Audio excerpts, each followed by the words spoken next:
It's my pleasure to speak with you and to thank you all for your enduring commitment and advocacy on behalf of a free and democratic Iran that is prosperous at home and at peace with its neighbors. Last weekend, we celebrated in the United States the 4th of July, a joyous occasion to join with family and friends to rejoice in the founding of this great nation and an opportunity to reflect upon and give thanks for the values and rights expressed so eloquently in the Declaration of Independence. It says, "We hold these truths to be self-evident, that all men are created equal, that they are endowed by their Creator with certain unalienable rights, and that among these are life, liberty, and the pursuit of happiness, and that to secure these rights, governments are instituted among men, deriving their just powers from the consent of the governed." These immortal words ring true today as they did 245 years ago, and they apply not only to the people of the United States as we continually strive to achieve a more perfect union, but to people around the world, including to the people of Iran.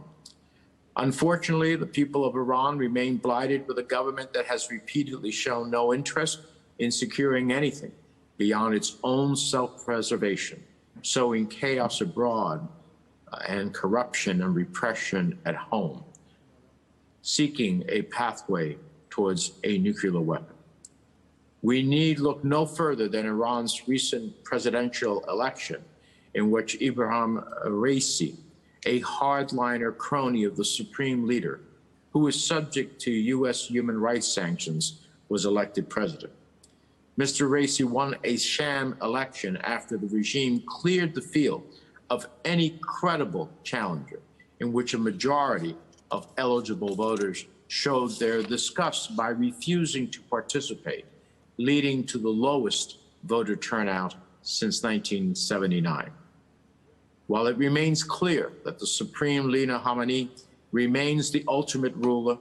it is a further indictment of his rule that he would not only endorse, but tip the scales in favor of a man like Raisi becoming president of Iran, a man who is actively involved in the forcible disappearance and extrajudicial killing of thousands of Iranian dissidents in 1988, a man who was involved in brutal crackdowns against peaceful protesters in both the Green Movement of 2009 and more recent protests of 2019,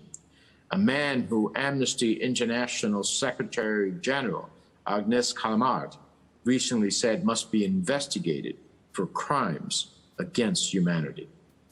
In the face of such callous disregard for the fundamental rights and freedoms of the Iranian people and the risk that Iran under Khamenei and Raisi create to the entire region and the world, your continued advocacy remains absolutely vital. It is a beacon of hope that one day the people of Iran, the United States, and indeed all the world will rejoice in an Iranian government that is at peace with the international community and works to secure a better future for its people. Thank you again for your hard work, and we continue to stand with you until that day comes of freedom, of respect for human rights, of being part once again of the international community that the Iranian people deserve.